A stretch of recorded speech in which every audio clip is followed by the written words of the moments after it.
Go. All right, we're at 248 River Road in New Boston, and we're speaking with Mr. and Mrs. Winslow.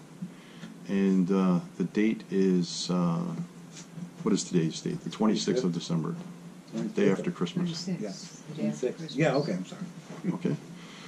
And so, Mr. and Mrs. Winslow, we know that there's some gossip in the town about things that are happening here at your property, and I wanted to give you an opportunity to talk about your side of things and maybe tell people in town, your side of the story. There's always two sides of a story. So I thought I'd ask, how long have you lived in New Boston and at this property? My wife was born 2 houses down in the back room, and she's been here in this valley all her life. I was actually born in Columbia, South Carolina. My father was in the Army, and This property. yes, I know. I moved from Ware to New Boston in December '61, and that was, I think I lived there a year or two before we got married in August of '64. And we bought this place in May of '65. In May of '65. And we've been here since then. And you were newly married at the time? Yes. Excellent. And what was it like living in town during that time? If you were Early days? Yeah, in the early It days. was wonderful. Yeah. I have an injury to my back, and I couldn't work very well for a lot of hours. I worked at Hitchness when we first got married, and I worked 14 hours a night, third shift I think it was, and they paid me $1.37 an hour, and I got like $42 a week, and I spent 2 times a week at the chiropractor, $15 a pop. So And Wow. you went to work for Daniels. yeah, I worked for Land and Ella Daniels a couple different times. And Okay. Can I just make a suggestion? If you could speak a little louder, Yeah. Okay. just so the mic picks you up. Excellent. Anything else you'd like to talk about? as far as when we first came, Yeah, just I've moved into town since 2009. We were discussing earlier, Yeah. and so I don't have that kind of history. yeah, But We towed for, how many years did you tow for the town of New 30 or Boston and 35 years. Francistown? Francistown, New Boston. I was the only guy they wanted to call. So to tow yeah, cars. the town actually took me to court several times, and the judge decided that I was right after all, and because the cars were registered, and they belonged to the people that owned them until the insurance company paid them off, and then they came here and took them away, and that's how I lived. Okay. Because I couldn't, with my back, I couldn't spend long hours at a bench working, Mhm. And the towing was ideal. I could jump in my truck and go pick up a car and bring it home, and done in an hour, hour and a half, and that made me half a week's pay. I mean, times were tough back then, slow. There wasn't a lot going on, but Crotchet Mountain was good. They gave me a lot of business, snow and junks and whatever have you, And I stopped smoking some years ago, and my voice is a little raspy because I don't have that tar on my vocal cords anymore, so it makes it a little tough. But actually, we were put out of the towing business by the town.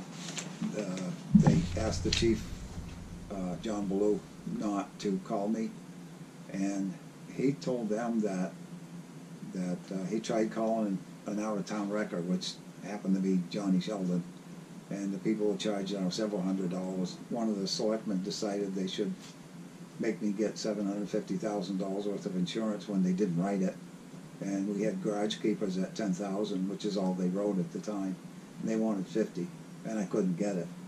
So this guy McLaughlin that they hired for a chief said something to the effect that if I could get my insurance straightened out, he might put me on a rotary, so rotation or whatever they call it. Anyway, that was about the end of that. That was after Bill Clinton deregulated in December '94. Okay. In January '95, my PUC plates, which I had since the early '70s, did me no good at all because there was no PUC. What does PUC stand for? Public Utilities Commission, Mm-hmm. and they regulate public service, phone companies, anything that's for hire, you know, type of thing. And I bought a new truck at the time. I think the truck was a 77, and or somewhere in there. And the PUC was for the general public's protection. I had to state my rates. I couldn't change the rates. I couldn't give anybody favors, and I couldn't, rate people for the price. Mm-hmm. And it was not a good thing in my opinion. But you know, as the world turns, things change, and some things you like and some you don't. Mm-hmm. But we have to try to adapt. And at one point, I believe it was 08 or 09, when I had a new excavator, a new dump truck, a new pickup, a new trailer, all this stuff. I think it was somewhere around 08 when we were getting a new president. Everything just caved in. They called it a bank thing. So my wife and I decided that we had to go bankrupt. So we did. And the guy, Mr. Hebert, he was complaining, calling it a junkyard because of the wrecks that we towed in. Mm-hmm. That was his thing, I guess. But I was fixing lawnmowers at his suggestion. He said, "Why don't you start a little small engine business?" Because he said, "You're real good at it." And so we sold 10 or 12 lawnmowers on a weekend, and I hustled all week to try to get something else together, you know. And then what happened was, in 2012 or 13, whenever it was, 14, as people started getting better off, finances got better, they went to Home Depot, Lowe's, wherever, and bought a new lawnmower, snowblower, ride tractor, whatever, and you don't trade in. Mm-hmm. So the good-hearted people, which I have no, complaints about the people in town, they've been wonderful. They supported my wife and I, through the business all these years. And so they would drop off the trade-ins that they couldn't trade in. And as a matter of fact, there's a man who lives on Beard Road. He actually dropped off a big Mercury outboard. Must have cost thousands. And I said, I wonder where that came from. And I told my wife, I said, this is the wrong time of year for an outboard. Anyway, the next morning it was missing. And he said he didn't want to take it to the dump because I guess when you have to delete, oil, gas, grease, rubber, whatever. And so the trade-ins got dropped off here. And it got to the point where, like, you can ask my wife, I have never gone to a dump or a transfer station or any place and brought anything home. And I defy anybody to say they saw me do that. I didn't have to. The stuff was coming in faster than I could actually deal with it. And that's where in this last problem came, was, and I had shopped to every yard in the country, and I finally got a place, I think it was Merrimack, said they'd buy all my trucks for, $3,800 or something on a Friday night. He called me on Monday and said, sorry, the deals, can't do the deal. He said the price, just bottom fell out of it. He said, sorry, I can't help you at all. So it's for the scrap value? For the trucks that I had. Okay. Yeah, no, they are a salvage yard. Okay. And the trucks that I had were either repairable or able to be repaired, And so anyway, it just, the economy is what regulates small businesses, and the small businesses are what have kept this country, kept people on their feet in this country. Pretty much, it's tough because small business doesn't have anybody to stand behind them. So To we bail them out. went, to make a long story short, we went to court Yeah. with the town because they said we were running a junkyard. We did last year, I'll just let it ring. last year, Let's see what it is. Mr. Hunter called, and Call from Curtis Doherty. it's from Dottie. Yeah, I can pause it if you want. yeah.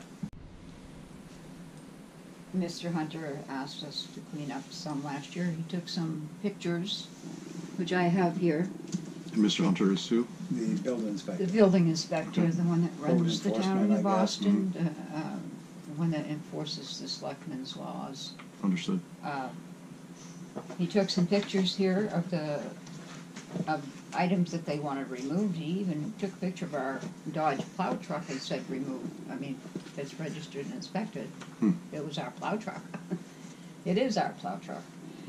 Anyways, all the items here in the pictures are gone. They were gone before we went back to court. They were gone before we went back to court. We've got receipts.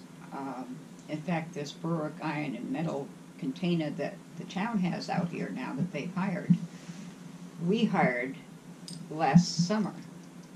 And we shipped out over, 80,000 pounds Somewhere in that neighborhood, yeah. of metal and steel. Yeah. Well, there's a reason for that. And then Mr. Hunter, I should say back about not quite a year ago, last February, my husband had a rotator cuff operation. So that put him off for a while, and then it snowed, of course, 6 months. a lot. So then this last August, they took us to court. I think it was August. And we did not have legal counsel. We did begin to have legal counsel, and she gave us a price, and the price went out of sight from there.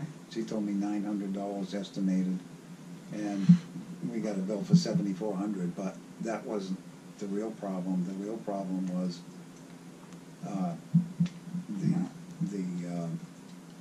the selectman, Christine Quirk, she runs the campground up there, and I don't know where she has a bitterness from, but it seems that she, in the beginning, she didn't want me to have, excuse me, one day. It was, they wanted somebody to come in at that point and terrorize me, and sorry. It's been a struggle because they have taken away my totally taken my constitutional rights and thrown them out the window. And when we went to court, And they did not tell the truth. in court, Leslie Nixon went back into the history, which really shouldn't have any bearing on this No. immediate case. She went back into the history, gave him old history records, only took them out of context. He turned the next page and it says I was found not guilty. Well, she didn't include that part Yeah, by the town. Once she got me on the witness stand. So anyways, the judge gave us so many days to clean up, and then, which we have been progressively, people of the town kept saying, oh, your yard's starting to look a lot better. He passed out this summer in the tractor, you know how hot it was, Yeah. and he dehydration. passed out. Stress and dehydration.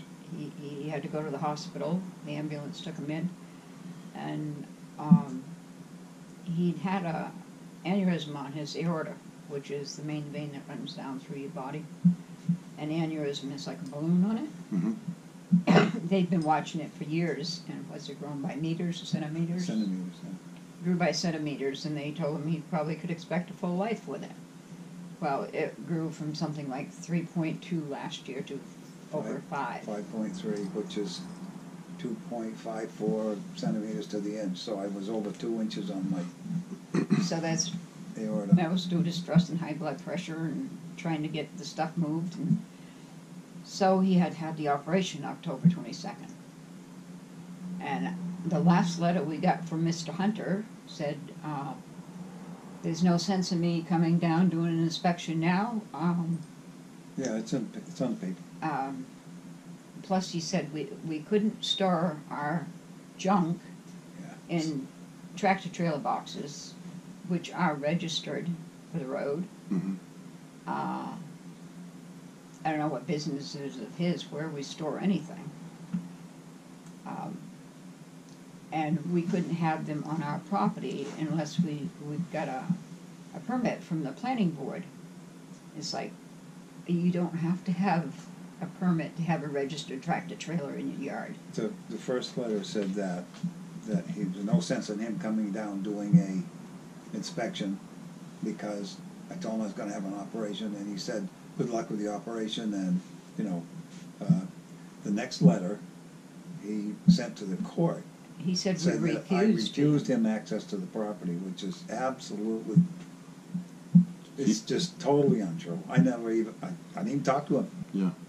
Can we back up a second? Yep. Just let's go to you know, what time period was it? 2008, when people you had mentioned people were dropping off things, and you kind of became That known was as the small after- engine guy. Yeah, 2008, 9, and 10, I didn't have hardly anything out there. Okay. I was selling it faster than I could buy it.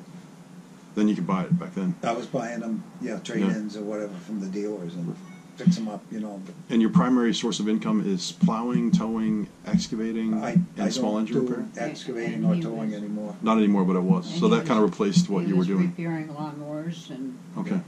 we have done everything to survive. Everybody will say he's a very talented man. He's done everything. Anything everybody's asked of him. Right. He's got So- license for a septic system. He's But with some He's health problems that, mechanic. like back issues and Those were things that I health issues. lived with over the, Were there any changes in local zoning ordinances that kind Not of that I changed know out of. from under you? not that I know. This is dated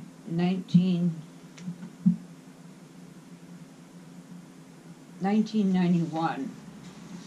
When New Boston made their zoning ordinance, they asked all the small businesses, they sent them a letter stating that they needed a statement from them as Oh, to they- what they do. Oh, they'd revert to residential agricultural. Right. Okay. We never got that letter. We never got the letter. We heard by word of mouth that it had to be done. I wrote 3 pages on yellow line paper. And this is, What they sent was something somebody uptown copied off, some of it off my paper onto this but it form that says, they sent to everybody. Yeah. Only my signature's not on it, and it's not dated. Did that come up in court? No.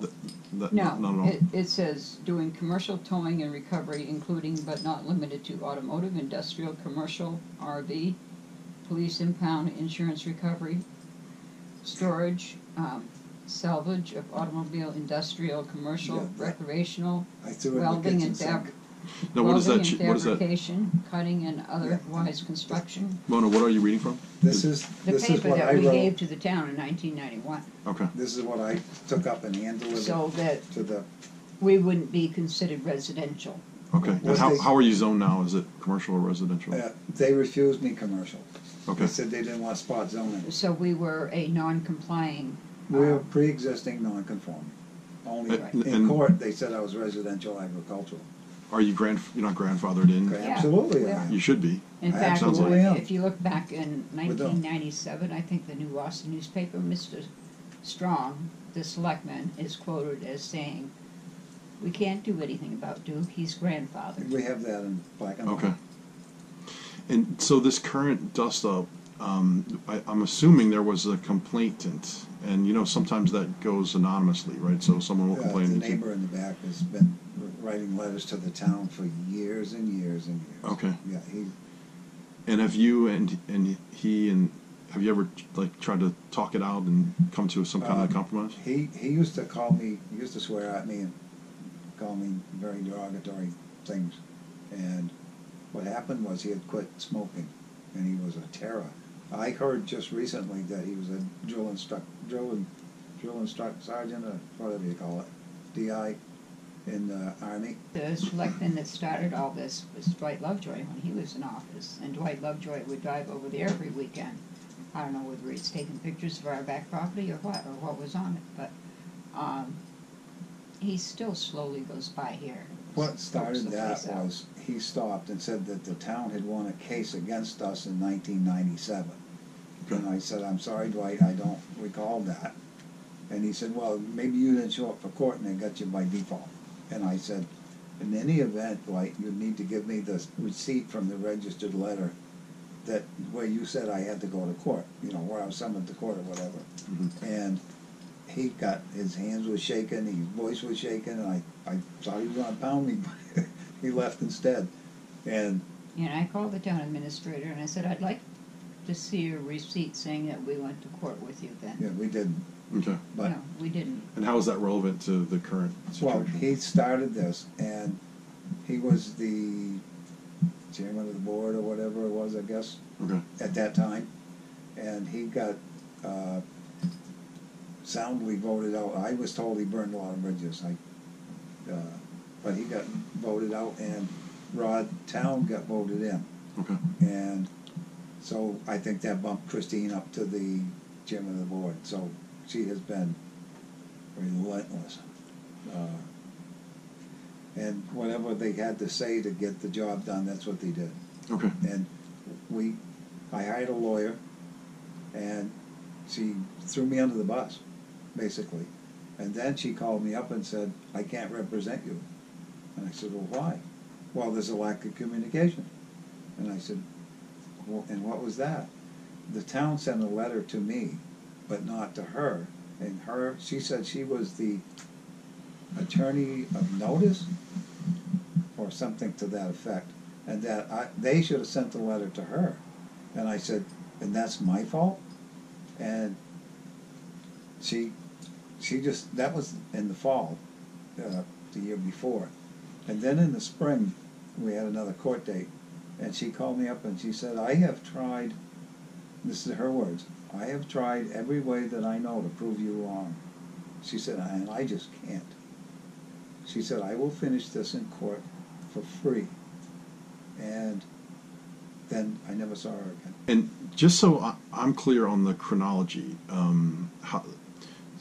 so beginning around 2008, the economy suffered. It took a dump. When was the first complaint lodged against you? Oh, from the neighbor? Or from whomever? Just Yeah, from Red. It was back in the 70s. in the 70s. He Okay. used to, and he's complained every year since, as far as I know. Okay. Maybe he left a year or two out. I don't know. So it's going back to the 70s. Yeah. At one point, I was told that he sent a letter and said that if the town didn't do something, he was going to call the Attorney General. And I know he told. It's hearsay, but it says that they alleged that Mr. Hebert said that I said I was going to go up there with a gun, which is, if anybody knows me, they know better than that. Okay. But they're saying that I threatened them with something in regards to Carl Drager. Now, I don't know how they came up with that, but And that was dated back in 1997. that was 1997. Okay. And all these things they've had on these records all these years, it's bogus. So what if we fast forward to the most recent?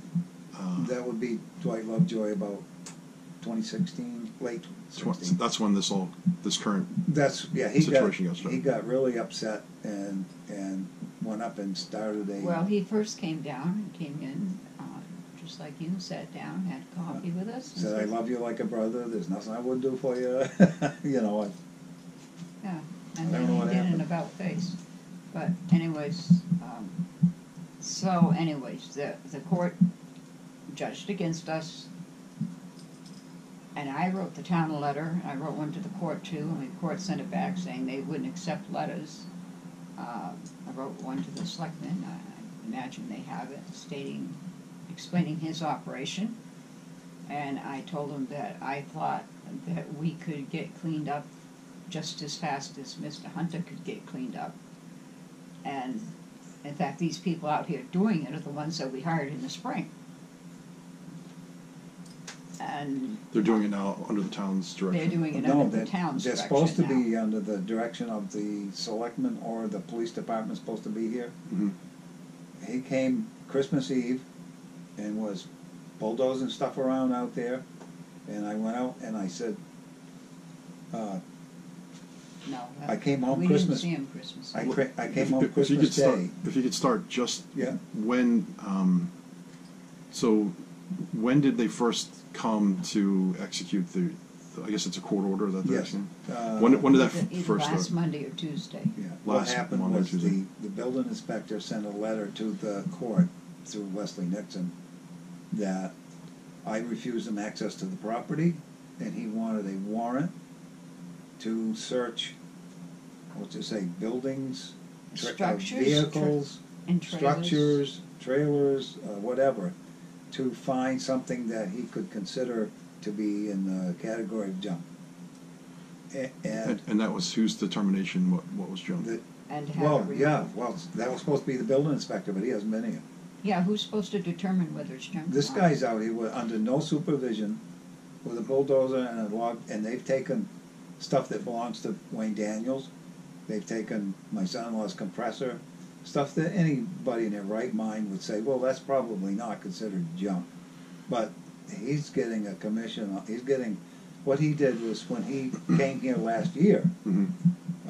I bought a trailer from him to put some stuff in, stuff to be repaired or customers or whatever. And that right after that, he gave me some numbers, and the only guy I could get to come was Berwick Iron and Metal. And by the way, I spent 2 years, but just myself and a friend of mine from Wilton that drove from Wilton to here twice, 3 times a week, 81 years old, brought his grandson, and helped me take apart riding mowers, snow blowers, lawnmower. I took up 3,300 pounds of lawnmower decks.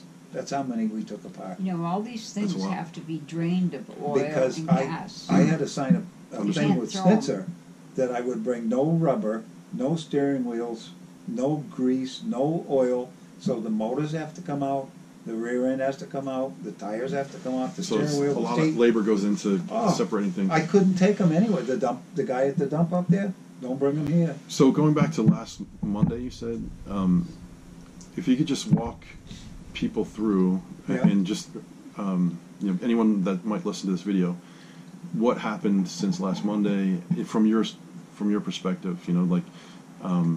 Were you home and someone knocked on the door? How did that work out? The building inspector told a lie to the court and said that I refused him access to the property. And you That is- explained you said it was a lie, but could you go back into that? You said you refused access, but that wasn't really true. But no, the letter dated right before that. Okay. I think the week before is where he said, good luck with your surgery, and there's no sense of coming doing an inventory.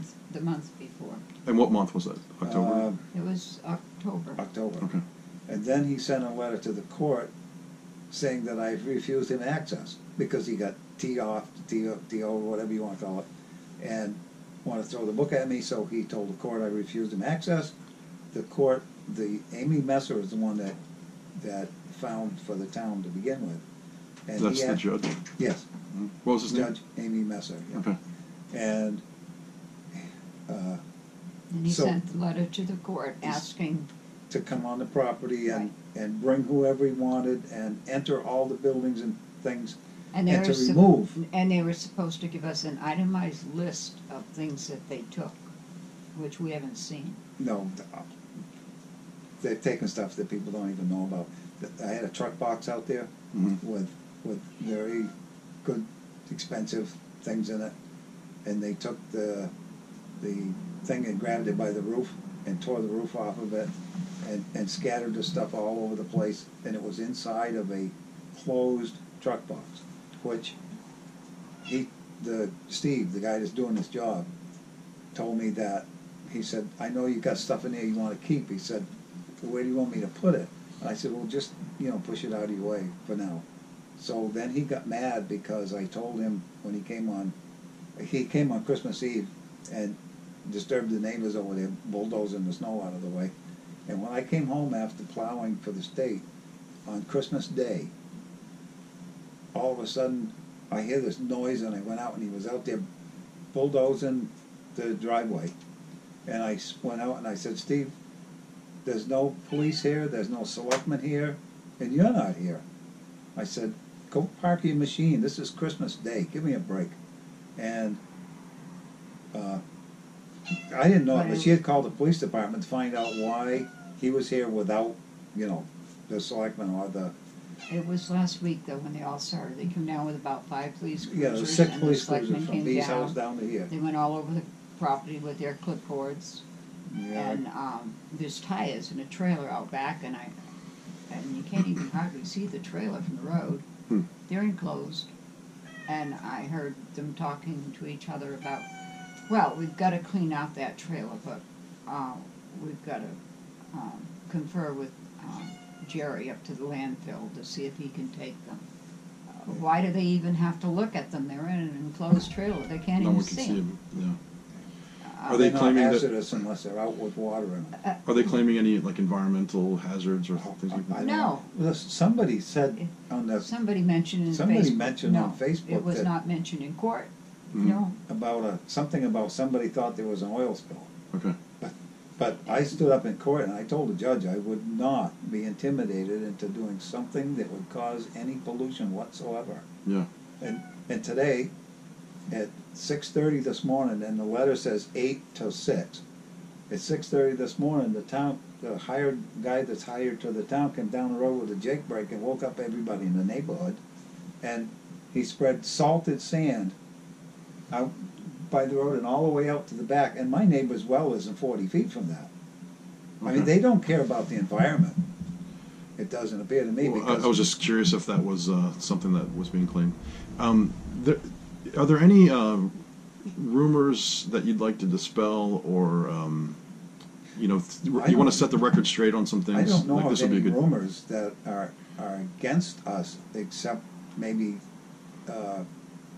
from the selectman's office or the town's attorney, because her father took me to court years ago, and all the times any of them ever took me to court, they try to use part of a law here and part of a law there, and Roland Salata took me to court, and I said, Roland, use the law the way it's intended or I'll fight you. And he said, I'll see you in court. And when I was in court back in November or whenever it was, October, Leslie Nixon had this stack of, the history. So she said, open up the page such and such. And there was a paper about this size, photocopied. It said, summons to John Winslow, violation of town ordinance. In parentheses, it said junk cars. And so I went to court in Goffstown, and I told the judge, I said, Your Honor, I have PUC authority to tow, and I tow for the police department several, and I said, these cars are registered and inspected. It's just they've been in an accident. And the insurance companies, as soon as they pay the people off, it becomes their property. Mm-hmm. And they come and take it away and pay me for the towing and some storage. And I said, it's a perfectly legitimate thing, because he claimed that I was running a junkyard because I had at sometimes one, sometimes two, and then months would go by with none. But the thing was, the judge asked somebody a question about what would his car be if it was in an accident, and would you say it was junk? And this Roland Slaughter said, oh, nothing, you got junk, Your Honor. And the judge got all, he said, I'm sorry. So Leslie Nixon said, go to page 60 odd, whatever it was. And I said, it's not here. This is while I'm on the stand in Superior Court. And she said, well, I'll give you mine. So she came up and handed me her stack of papers and took the one I had. And she said, go to page, whatever it was. And I flipped one page. There was the court records that Mona and I paid $25 an hour for a young lady to go through the Goffstown court records down across from the Ford garage to handpick the original that was not on the computer, Mm-hmm. the original court cases. And they said, I'm sorry, there's nothing here. But we get in court, and Leslie Nixon's got this thing from John Ballou. And then I flipped one page. I don't know what possessed me. John Blue was the chief at the time. At the time, he was the chief of police. I flipped the page, and there was the court record. Defendant, in this case, defendant pled not guilty, and then I looked down, and it said,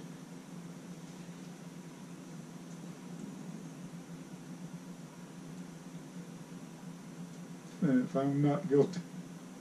What?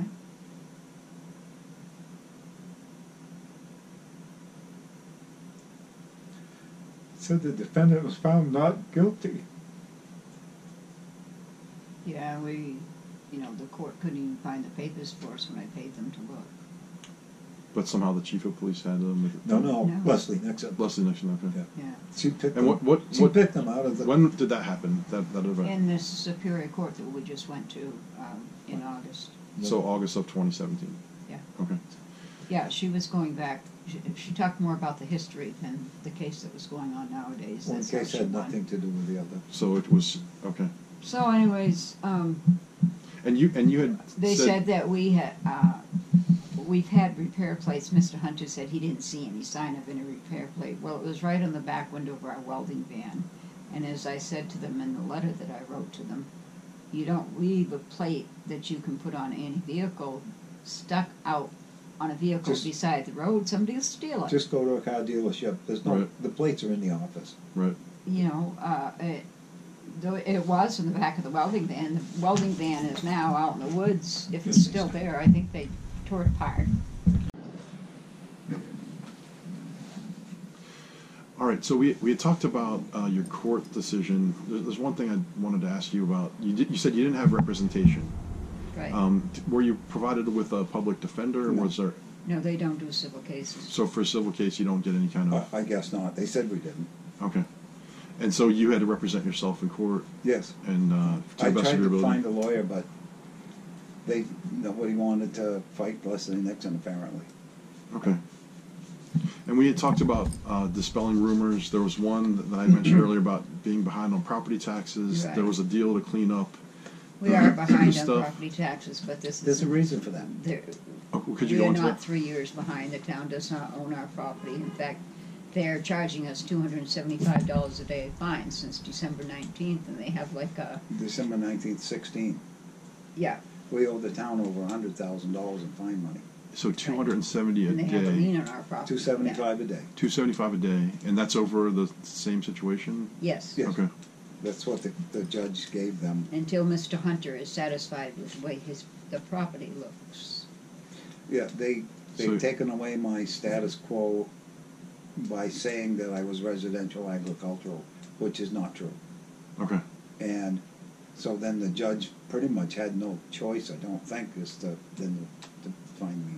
And does the fine have interest on it? And Oh, I'm not sure. They got a lien on us now for $60,000 or $80,000. Okay. We did own our home. We don't anymore. all right, and then Plus Leslie Nixon's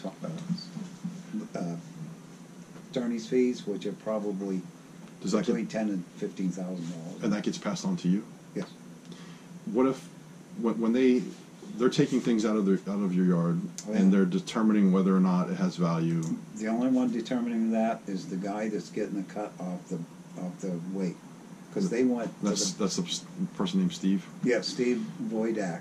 It's Dunbarton Lumber and Land and Lumber. Or So something. are you getting? Let's say it's just scrap metal and Yeah. has some kind of scrap value. Who Yeah. gets the when we value of The that? town. when we That goes to the town. Does that when go we against had your? him last year, we got $100 a ton. That was the point I was trying to make about Snitzer Northeast. Okay. I had to clean everything. I had a sign that would bring them only metal. We busted butt trying to get it cleaned with just haul out just metal. Mm-hmm.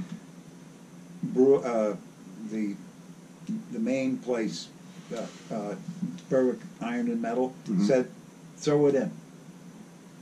Oil, gas, grease, tires, throw it in. And so they loaded all that stuff, and we got $100 a ton, but the price was $120. Steve, I believe, was because he mentioned both prices, and so he was making some off the tonnage. I just wanted to determine or get your statement. Yeah. There's a cost to running a bulldozer and having a crew. Oh, I'm sure I'll get a bill for that too. And having maybe police protection or whatever it is. Yeah. Is that bill coming to you, and is I that have no is that added idea. on to the fine? I'm And do you sure- get compensated for anything that's leaving No. the property? No. Okay. And then the fact is, he told them that they'd be getting around $100 a ton, and it's been 120. So he's been going. He went to the back and picked the heavy stuff, the good stuff, the whatever, Okay. and put that in the first tub because he's getting probably $20 a ton, roughly, Okay. for every ton that goes out. And I don't know what these weigh, because I'm not getting the weight slip the town is. The town's getting the money for what they're taking. So it doesn't go against your fine? I have no idea, I doubt it. No, Okay. I assume they're gonna use it to pay him, but, And that $275 a day, yes, that's what they're finding us It's now. for- And my main complaint is they have no right to go in structures and stuff. It's not Yeah. like we have, what do you call it, Yeah, contraband. contraband. right? Yeah, Were you told to stay in your house while they Yes. looked around? Yeah, the Goffstown we were Police told we couldn't go to Department. the left side of the house. So you didn't have access to a portion of your property No. when they No. came and said stay in your home? It's not like they said, what is this? Is this valuable? They Mhm. didn't care. They don't, in their minds, they're behind the desk people. They don't know what anything is. Right. What would have happened if you had followed them out there? Did It says right on the paper from the court that Mhm. that I would be Charged. charged as a misdemeanor, Mhm. and they'd have made a criminal out of me for the rest of my life. And when I went out the first day they were out there at 6:30 in the morning, I went out, and the young officer was following me because I was going down that way to talk to somebody, I don't know. Anyway, he's on his radio saying the subject is headed for the garage. Like, cracked me up. on your own property? I'm a subject, yeah. Yeah. And then the next day when I came home from plowing, I was 17 hours in the plow truck on 4 hours sleep. Yeah. And I walked out and I said, before you leave, I just want to know, is there any new special things I need to know? And there was a nice young lady from Goffstown, she was on the Goffstown Police Department, was parked out there with a new Boston Cruiser. And she said, you can't go on this side of the house. And you can't, the law says you obey a police officer even if they're wrong. That's the law. Yeah. You can't not obey a police officer. It's just, anyway. So One of it's the- getting dark outside. Yep. And we had talked about maybe just looking with the camera over certain parts of what they're doing out there. Yeah. So let's wrap this up in a minute Sure. or two. Do you have any other final thoughts you'd like to say? This is some of my licenses from the years that I did construction and septic systems and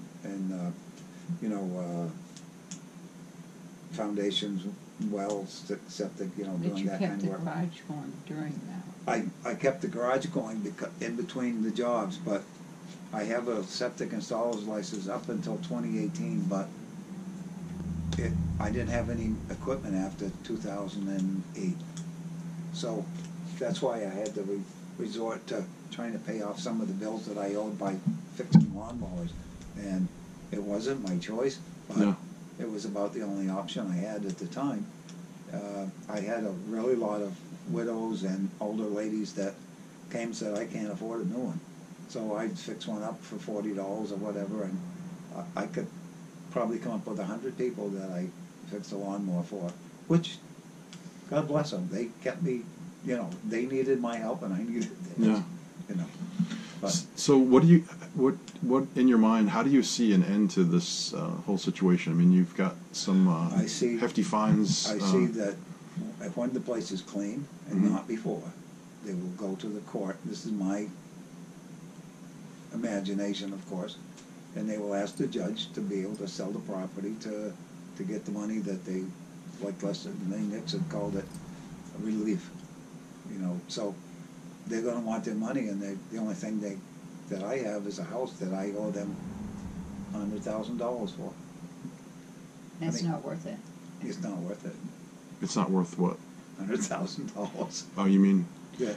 How much property do you have on the strip here? It's from his driveway to this driveway. About an acre and a half. 240, 50-foot frontage on River Road. So that alone should have a value, but the real estate people tell me $60,000. I don't know why. Yeah, being on the main road now does not have an advantage. The cars go by here too fast. Yeah.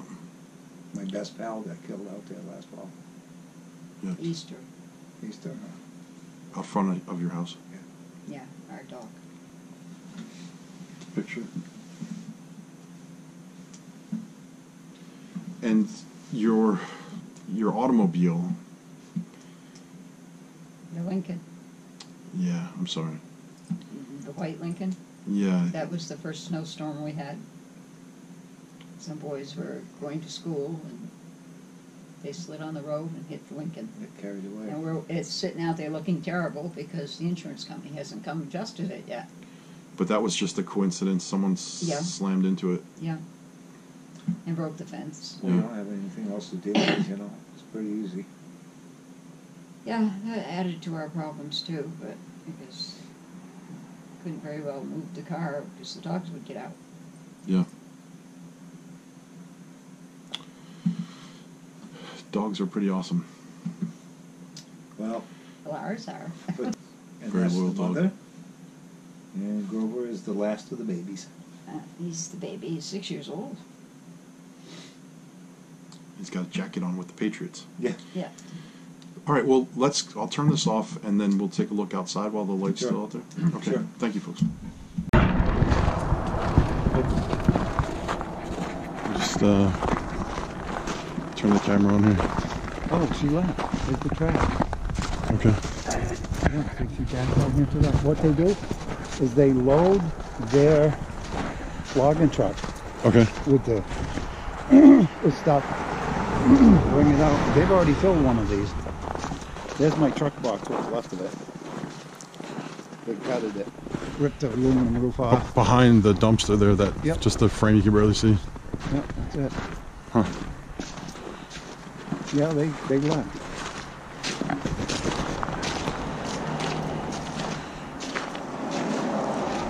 Look, all this salt. Oh. Anywhere where there's wet, it's because it's a It's brine. slushy brine. Yeah. Sad, but that's what it is.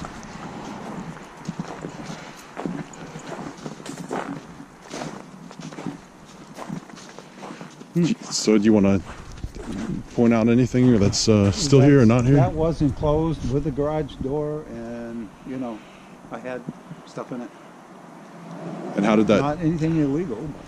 How did it get into the condition it is now? They have a log truck Mm-hmm. with the grapple thing, Mm-hmm. and they just grab it and tear it apart, and he pushes the stuff around with a bulldozer, I guess. Okay. But there's still some stuff here. There's the other part of the truck box. That looked good to the neighbors. Oh, that's the side of it. That's the side of it, yeah. Oh, maybe they'll put it back together. Yeah. Okay. Yeah. Anything else you want to point out? Actually, this is, I can understand, that's the neighbor's house, Okay. the guy that complains. He's on this side. And we were here at least a year before he built that house. Okay. He was working on it, you know, back then, in May of '65 when we moved in. Okay. But obviously there wasn't the same amount of stuff in the yard. Okay. Anyway, Excellent. this has been my home away from home out here. I spent many hours in it. The workshop. The sign on the original garage caved in from the snow. Oh. So my daughter and my son-in-law came down. I have a van now. And we cut up all those timbers and everything. I haven't got doors on it.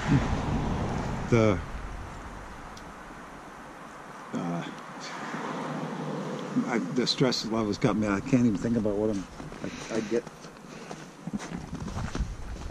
You were talking about the timbers on the on the workshop. My son-in-law made that sign for me for my birthday, and the building inspector came by and said, "I want to see the permit for your sign." And I said, "The sign was on the old garage that fell down," and he gave me. I got a permit to put this one up, and a permit for the electrics and everything. But he said he sent me a stack of papers that I had to go before the planning board and the zoning ZBA thing and all this to have that sign. And I said, well, Mr. Hebert, when I get the mail, sometimes he gets the mail and he'll talk to me about things. And I told him, I said, they want an application for my sign. He said, oh, you tell him to call me. I know how long you've been here. And the building inspector said, no, that won't do. He said, I got to have proof. So I went in, we went through my pictures, And I found a picture of me welding the back of one of my wreckers that I could make the wreckers, and that's why I was able to do that, because I couldn't afford to buy one. Well, you could put it together. You could put one together from parts. Is that what you meant? No, I just made it. Oh, you made it? Yeah. Oh, okay. Well, from a pickup truck or something? Yeah. Oh, Yeah. Cool. Anyway, I took up a picture of me with a welding helmet on, and on the front of the old garage, which wasn't quite that tall, was a New Hampshire inspection station from the state, and it said Dukes. And somebody did it for me on a piece of aluminum that looked like crap, but he was really disgusted. He said, well, that puts that to bed. He was really wanted to make me, pay the piper for my sign. But I guess, it's not just a bedroom town like it was when we first moved here. I think it could be considered the suburbs of Boston. At this point? At this point. If you go down here, or you go up Byam Road. Yeah. How many houses are there up in A lot, yeah. There's got to be, what, 70? Mm-hmm. And those are all, I wouldn't want to pay the taxes on one. They all want to come home to a nice peachy bummy little place. But all those people up there, you've seen me up there, I know you have, with my little green truck and a trailer, bringing down snow blowers in the fall and bringing down riding lawnmowers in the spring. I'm good for that, but I guess I was supposed to be, and this is what's called a scenic route. Yeah. And it is. It's a scenic route, and it used to be nice. People used to go by at 40 miles an hour. Now they go by at 60, and they can't stop. They're going too fast to stop. They ran over my dog. Yikes. It was brutal. But anyway. Well, thank you for your time and telling your side of the story. And I'll cut it off there. Okay.